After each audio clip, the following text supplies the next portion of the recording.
It was trial by fire, quite literally. That first scene was my real first introduction to the supernatural set. I hadn't really spoken to anyone yet. I hadn't gotten to know anyone yet. And in the first scene, I was supposed to be, very powerful and inured to the pain of sparks and gunshots and stab wounds. And as I was walking in, this epic scene, they misted my head with water because they're like, just in case. The sparks they're not going to be hot, but just in case, so your hair doesn't catch on fire. If they're not hot, then why might it catch on fire? And sure enough, so I'm walking through. I don't know if you know what squid. You know what squids are? Yes. So do you? Yeah. Oh, my poor friends. So squids are, when you see in a movie like when someone gets shot, you can see like an explosion and some blood comes out, right? Clothes get ripped. The way they do that is they put this pad on under your clothing that has like little electric charges going to little pouches of actual gunpowder and sometimes blood.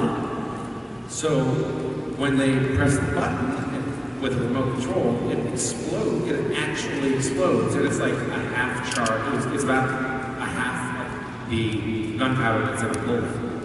So it's a real loud explosion that rips apart your clothes and sometimes shoots out a little blood. And needless to say, it is super startling. Like when that goes off, it's a gunshot happening on your body.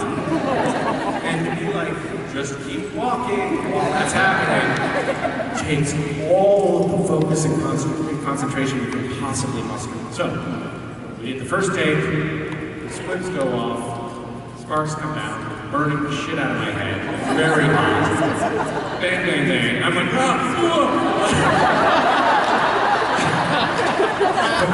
completely startled and terrified by what was happening. And then we have to, and the director's like, Kim Manners was directing. That was the last episode he directed before he passed away. And he said, okay, reset, and you could just hear the dripping disappointment in his voice. Why did we hire this guy? Because resetting with squibs and all of these, like, special effects on the lights is a huge deal. It takes literally an hour and 15 minutes just to reset it, just to try it again. So now I have all this pressure after the second take. I've got to not be startled. And so I was biting my cheek. I remember I was biting my cheek as hard as I could without drawing blood, just to like distract myself from it. And sure enough, the sparks come down, the squibs are going off, and I'm not responding. It's just taking all my concentration. The sparks come down, and this time they forgot to wet my hair, and the sparks are coming down, and I hear, this is not hyperbole, I hear it sizzling on my scalp, and it's burning through my scalp.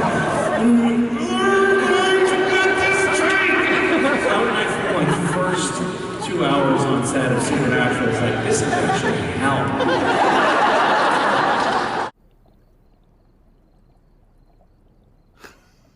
Don't be scared of Donnie. He's a sweetheart. It's Marie you gotta look out for. She smells fear.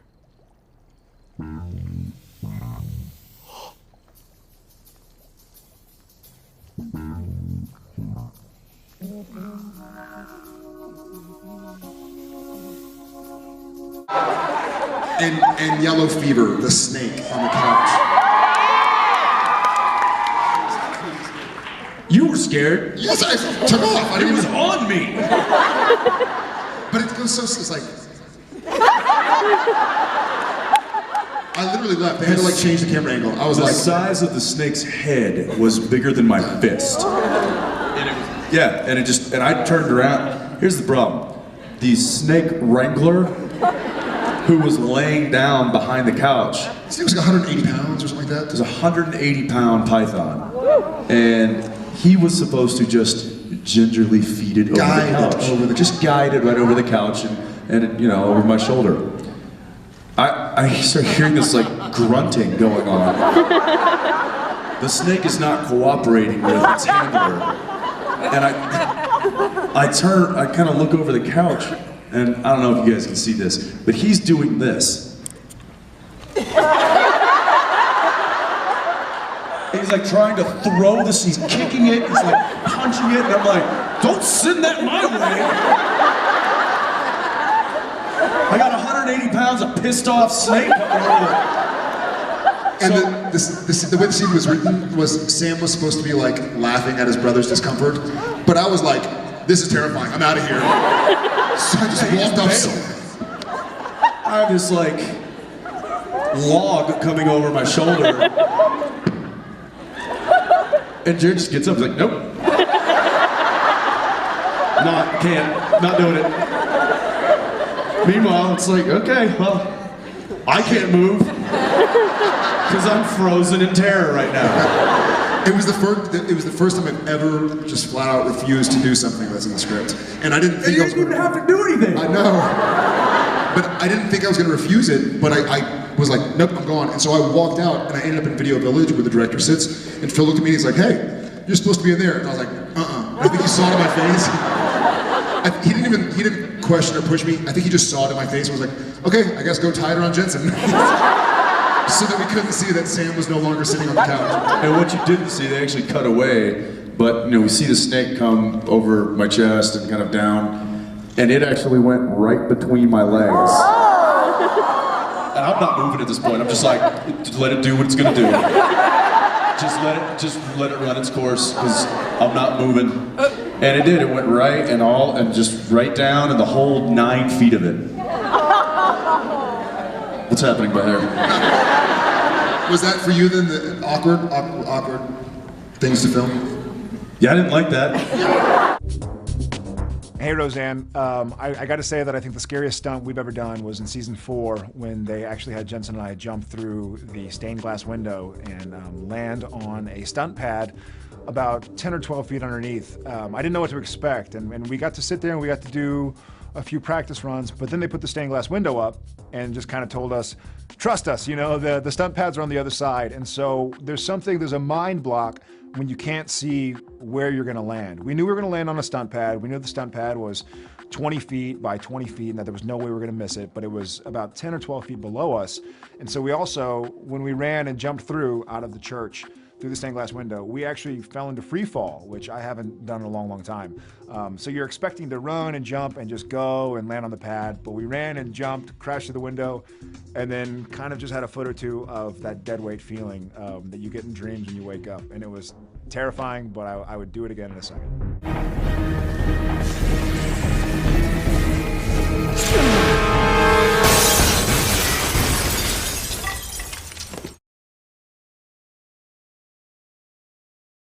I rehearsed with my eyes open once or twice because I'm psychic as well, and I wanted to have the sense of exactly what was going on in the scene each time. And then I rehearsed with my eyes closed to feel out emotion. And you have to be really specific with a camera.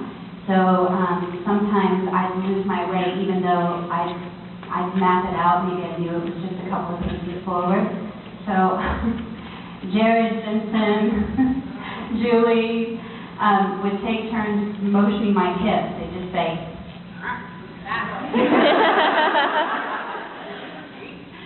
so I was my hips were like a little cranky. Never mind. I don't know what it is about you, but you just turn me into a little sex pot.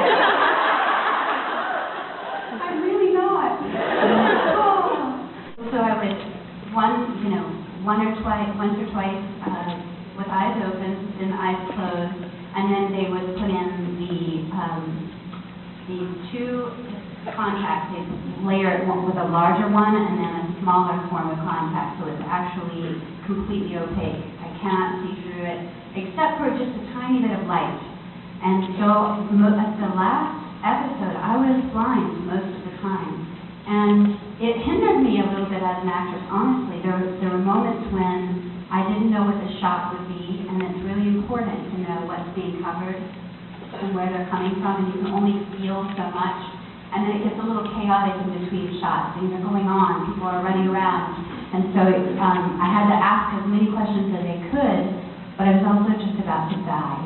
So I didn't want to get into the technical too much, because it's very hard to travel. It's a long bridge from the left brain to the right brain. So I tried not to ask as many questions and hope, just hope for the best in the end. You put it out there, you drop in, you tell the story, and then you let it go, take it to the editors, and wish for the best. That's kind of the process.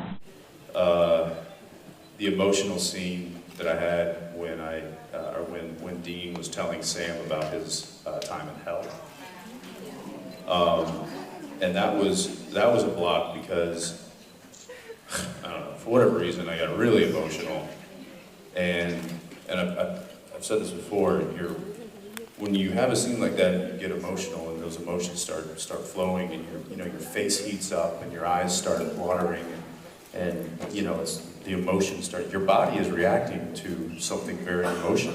Your brain knows it's not real, but your body doesn't. So it's reacting as though you're really going through something. And I remember when J. Miller Tobin directed that episode. I remember when Miller yelled "cut," I couldn't stop. Like I was just crying, and I couldn't, and I was like shaking, and that knot in your stomach. I don't cry that much, but it was just coming out, and I couldn't stop, and I had to walk down the road. I had to walk it off, and I couldn't. And it was really hard to get it back because I knew we had to go again, and I just couldn't stop it. It was like one of those things where once you get going, you just can't turn that off, and that was really tough. But I literally just had to go walk it off, and that was how I dealt with that. And came back, and I was like, okay, let's go. So yeah, we come in, but those are curveballs that we enjoy. I remember going home that night and being like, wow, I really poured a lot of myself into that performance. I can hang my hat on that. That was sweet. So.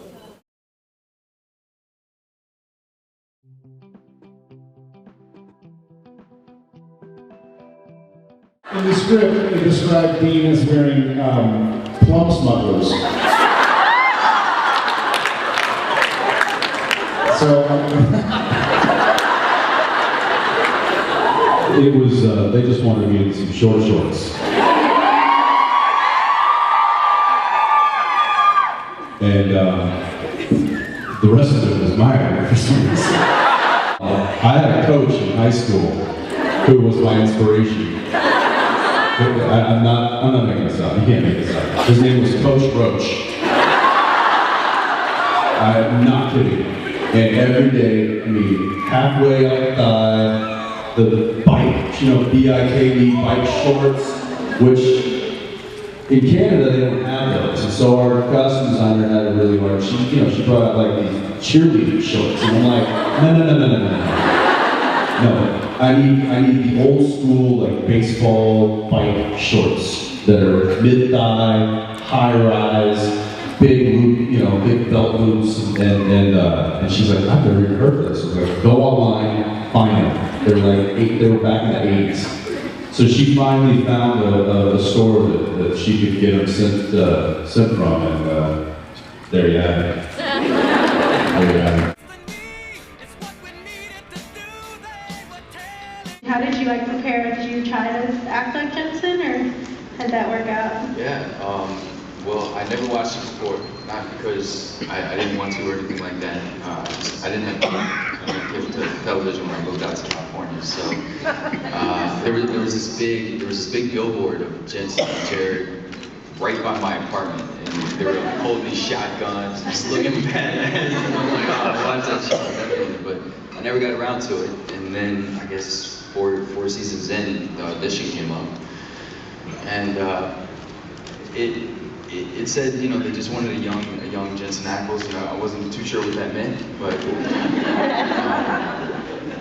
the scene was the one where brother's like getting picked on, talking about how I'm gonna kick his ass, and I was pretty fired up about that. So yeah, I went there and I did the audition with the casting director Robert Aldrich, and he liked me. He introduced me to Eric Kripke, and he had me do that scene, and then the scene in the closet with Candace. He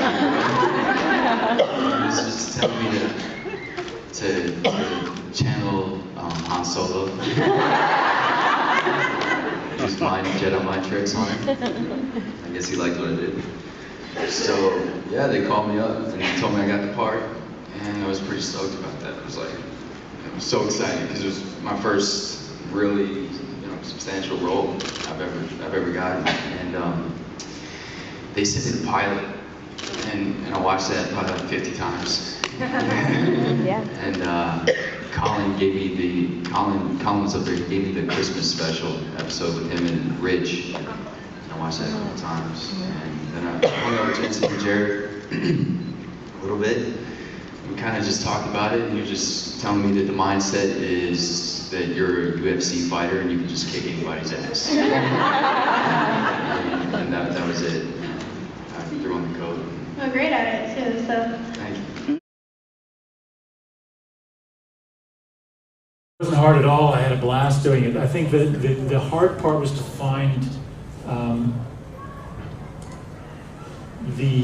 let's say the volume of the character and the volume of the voice. A lot of times, because a lot of the producers weren't very happy with that voice. I liked it. Yeah, I liked it too, but a lot of people either loved to hate it or just hated it. Yeah. And I think that the producers weren't terribly happy. They were afraid of it. And so they would keep coming down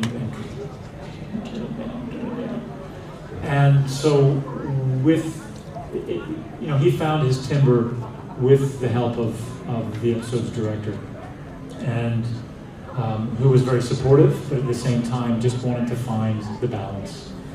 But I completely stole the voice from the inspiration that Mark Ralston did from the first go-round with that character. And I just giggled when I saw what he was doing. It was just so much fun. It just looked like he was having fun. And I think those are the kind of characters that you just have such a blast with. And to see what he was doing and want to carry that on to the next incarnation was just something that tickled me. And that was one thing that I could hold on to.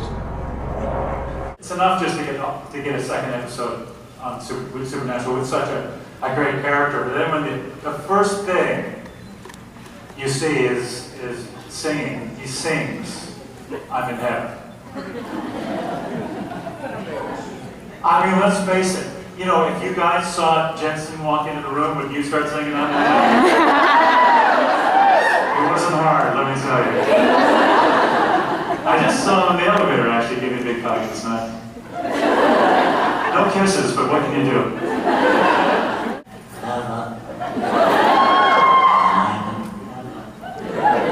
The scene where Dean had to torture Alistair when he had him strung up, that was nervous just because he was so good.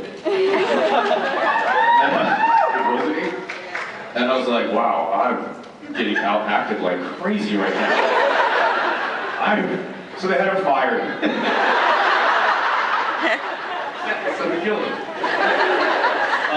That was, even though it was like, really, really intense, and it was also very rewarding because here I am, working with this guy who's just giving this awesome performance, which is rare for me.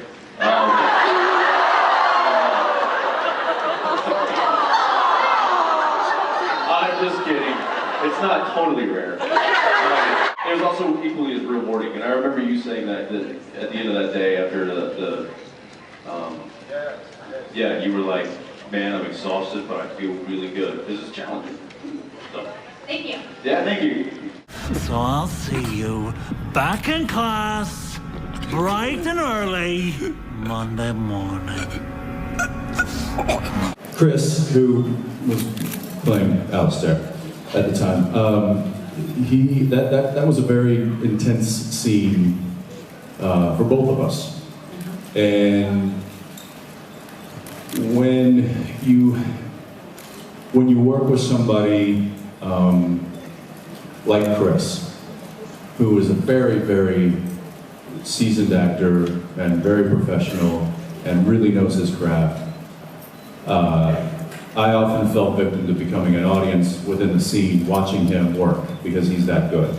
But you trust him, and he trusted me, and we knew that we could go a little further, maybe, than you normally would with the physicality of the scene, because we trusted one another as actors.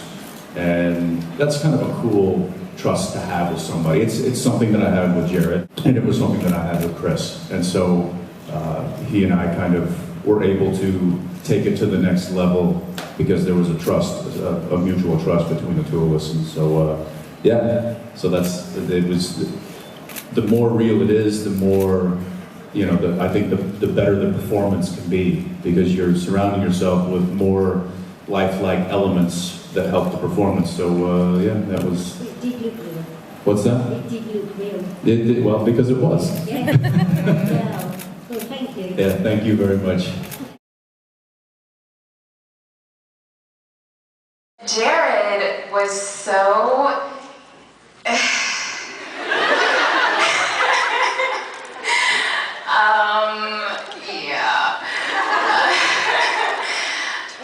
yeah. We're doing the scene, when the beginning of the day starts, and we're doing the scene in the hotel room where I have to seduce him, and, I go over to the bed, and I have to...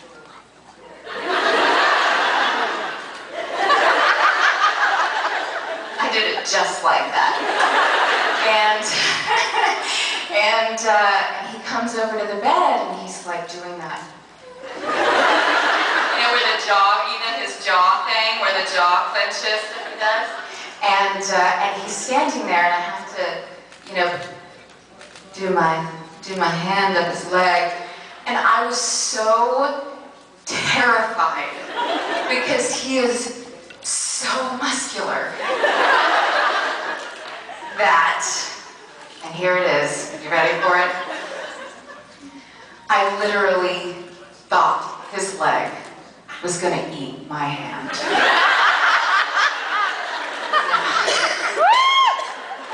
It's true.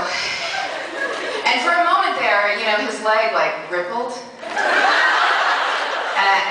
And it was like, is it gonna happen? Am I gonna lose some appendages? But then I was okay. And then it was over so fast, and I was like, one more take.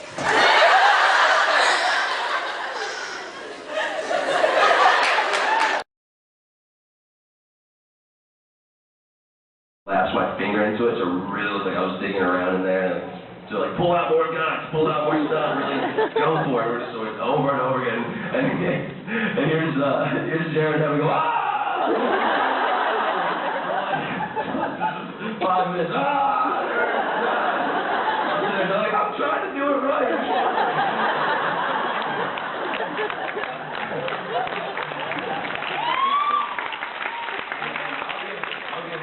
I'll give Jared is a trusting fellow, because the whole stabbing of the knife by his head wasn't in the script. I just did it. I got inspired because fuck it. And after a couple of takes, I realized what I was doing. I was like, are you okay with this? He was tied down. He couldn't move. He was tied down. So I'm like, you okay with me doing this? He's like, yeah, I trust you. I was like, all right. How are you? I'm well, how are you? I'm good. I just wanted to know if you were ever pregnant on set. May have been one of the first days of working with Jared and Jensen. And we were in the diner, and we were in the booth where I had my introduction telling them about what happened to me. And Jared's a large man, as Rob explained by standing on the chair, and needs a lot of meat to be that large, which means he's a very gassy person. He had a character, he may still have the character, named Farticus. And I was trapped in the booth, and he was here, and that booth exits. And we're in between takes, and he just goes like, I am Farticus!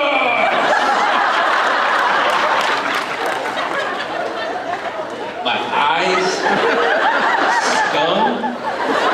Like, I was like, going to stick, like, are you okay? Should we call this set medic? And he's just laughing as I was forced to sit in his lethal Farticus stench. That was about the worst. Like being tortured and screaming, that's so tough. It's tough because it's not like you just do it and then moving on. You got to do it over and over again. You're screaming and hollering and you're hoarse and you're miserable. First, blood vessels above my eyes. Yeah.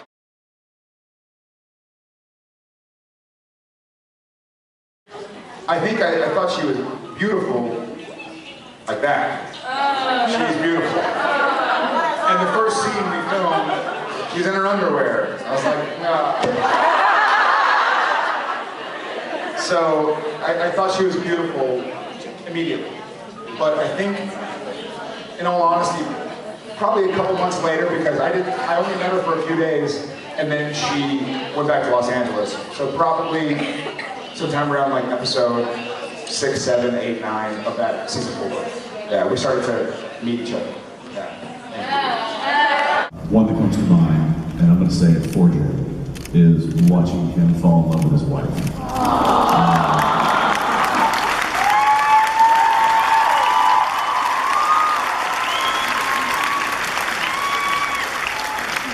Because it was pathetic.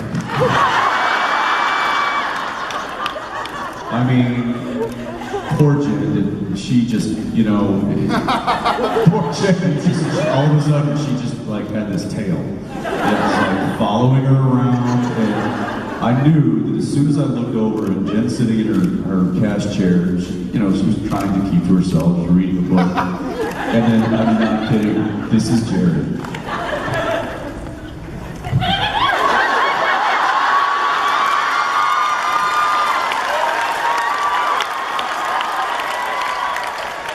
Sitting with his legs folded, staring up at her, and I'm like, why is he not going back to his trail? Oh. Well, that's happening. One of my biggest pet peeves in the world is when I'm reading and somebody interrupts me. Unless it's like, hey, your pants are on fire. We do. And I think in the second episode that she filmed, I remember, because she was an English major, she reads all the time. She was great English. And she's a voracious reader, especially before kids. Obviously, kids take a lot of time. But I remember, like, I want to talk to her really bad. And so I remember going up and being like, so what you reading? And she'd be like, Hemingway. I'm like, cool. I don't know, I'll like find some Hemingway quotes. I was just thinking, you know, he who doth say, is Shakespeare.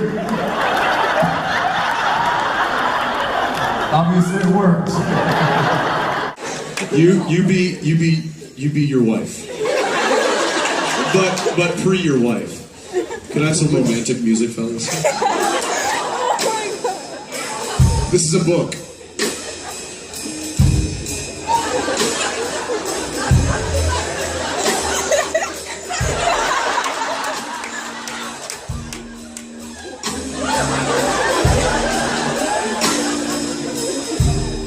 What you read? A book. Leave me alone.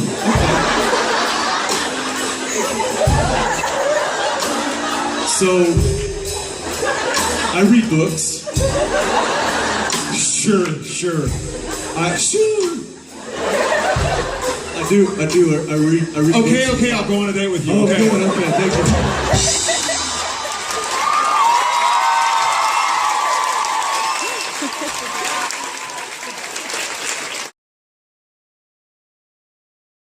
In regards to that first scene that Jared and Jen did together, which I didn't direct, because I would have been really embarrassed by it. But we were watching dailies, and I turned to Phil Secretia, who's one of our producers and editors, and I said, something's going on there. Really? Absolutely. It was so hot.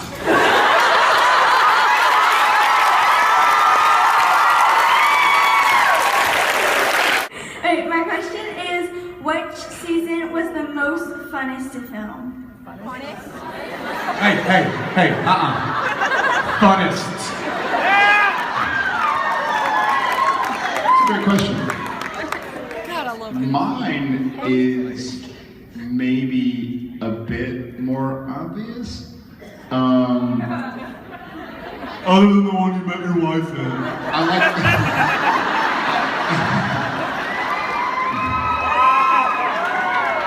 You had to pick a season other than the one that you met Genevieve in. I like the one where I met my wife.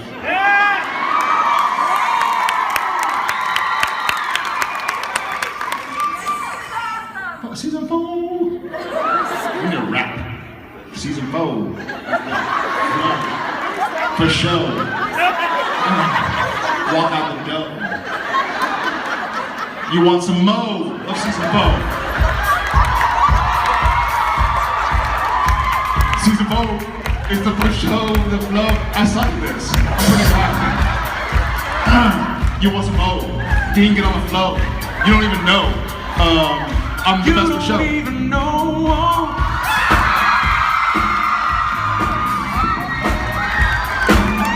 Talk about season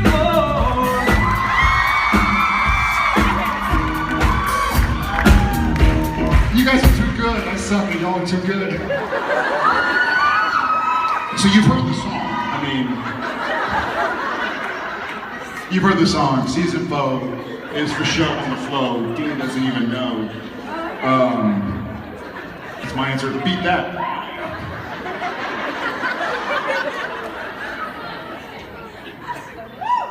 Somebody invented a time machine so we can go back like 15 seconds. Like so many women do so often, she kind of put her career on hold for a little bit, which I'm eternally grateful, and that's the reason our kids are reasonable. Good morning, it's 1:45, and you want to have a little fun. You wash your hands.